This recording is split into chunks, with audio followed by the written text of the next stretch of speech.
I am not defined by my bank account. I am defined by the declaration that created it. I am not broke because the world denied me. I am rebuilding because I now understand what was broken first. There is a pattern hidden inside every financial struggle, and it has nothing to do with income. It has nothing to do with the economy, with opportunity, or with the job market. The pattern is older than any of those things, and it begins in a place most people never think to look. It begins with identity. Before you ever earned your first dollar, you already had a relationship with money. That relationship was not formed by logic.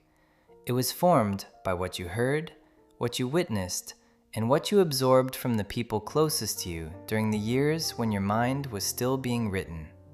A father who said, "Money is the root of all evil," planted a belief. A mother who whispered, "We cannot afford that," installed a boundary. A household that treated every financial conversation as a crisis encoded a nervous system response that you now carry into every paycheck, every negotiation, every opportunity that asks you to receive more than you were taught to expect. This is the spiritual principle at work. You do not attract what you want. You attract what you believe you are. And most people have never once examined the beliefs that are silently running their financial lives. They are operating on instructions they did not write, following a script they did not choose, and wondering why the results feel like someone else's life. Because they are. They are living inside an inherited financial identity that was never theirs to begin with. Let me make this as direct as I can. Your income is not a reflection of your skill. Your income is a reflection of your identity. Skill determines what you are capable of earning. Identity determines what you actually allow yourself to keep. I have seen people double their income and end the year with the same amount of savings they had before. I have seen people receive an inheritance and watch it disappear within 18 months. I have seen entrepreneurs build a profitable business and then unconsciously make decisions that bring it back to zero. Every single time, the cause was the same. There was an internal thermostat, a set point buried deep in their self-image that dictated the maximum amount of wealth they were permitted to hold. And the moment they exceeded that number, something inside them corrected course. Not through bad luck, through behavior that looked like bad luck, but was actually obedience to an identity they had never questioned. This is why two people can follow the same financial advice and arrive at completely different outcomes. One of them has an internal identity that says, "I am someone who builds and keeps wealth." The other has an internal identity that says, "Money does not stay with people like me." Both of them are right. Not because the universe is rewarding one and punishing the other, but because identity shapes perception, perception shapes decisions, and decisions shape results. The chain never breaks, it only repeats. The wealthy do not think about money more often than the broke. They think about it differently. They think about it from the position of someone who belongs in the room with it. The person trapped in poverty consciousness does not lack intelligence. They lack permission. Somewhere deep inside, they were never given permission to be wealthy. And what you were never given permission to be, you will unconsciously resist becoming, no matter how hard you work. A young man once sat in a room full of people who were all earning significantly more than he was. They were not smarter, they were not more experienced. Several of them had started with less than he had, but they carried themselves differently. They spoke about money without shame, without anxiety, without the quiet apology he noticed in his own voice every time the subject came up. He went home that night and could not sleep. Something had shifted. He realized that his problem was not that he did not know how to earn more. He had read the books. He understood the strategies. His problem was that he did not believe he was the kind of person who was supposed to have more. Every time he got close to a breakthrough, a quiet voice inside him said, "This is not for you." And he obeyed that voice every single time. Not because it was loud, because it was familiar. He decided to trace that voice back to its origin.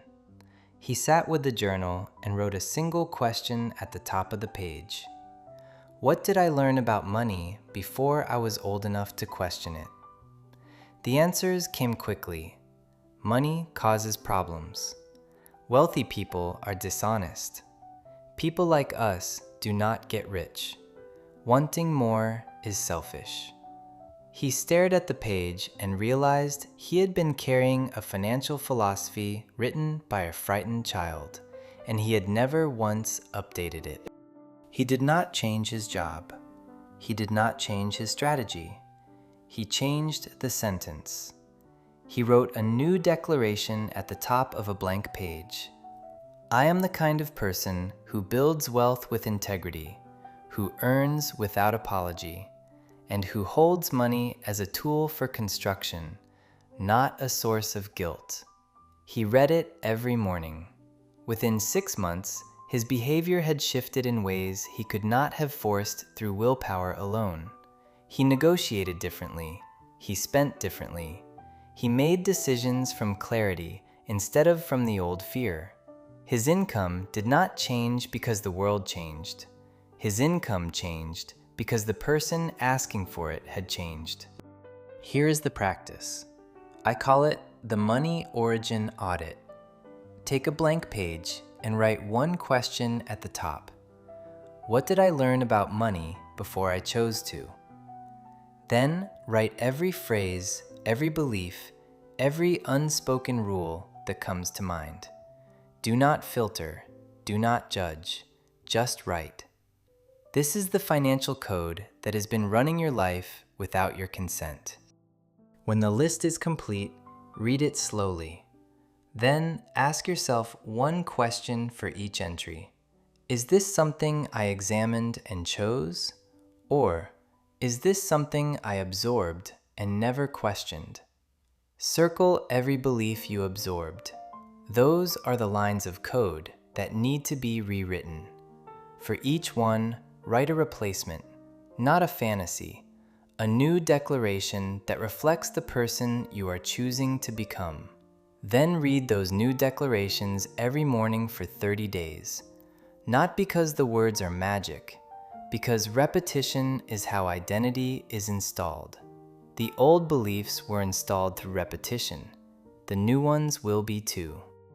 Today, I ask you to do one thing. Before tonight, complete this sentence in writing. The reason I have not yet built the wealth I want is not lack of knowledge. It is because I still believe that I am, and finish it with the truth. Whatever word comes after that sentence is the identity you need to replace. That is your starting point. That is the root. I am not the financial story I inherited. I am the financial story I am now choosing to write. I am not limited by what I was taught. I am expanded by what I now declare. I am worthy of wealth, capable of building it, and disciplined enough to hold it. My prosperity is not an accident waiting to happen. It is an identity I am choosing to embody, starting now. If these words reached something real inside you, share this with one person who needs to hear it. And if this is the first time you are here, stay. There is more to build. This is only the beginning.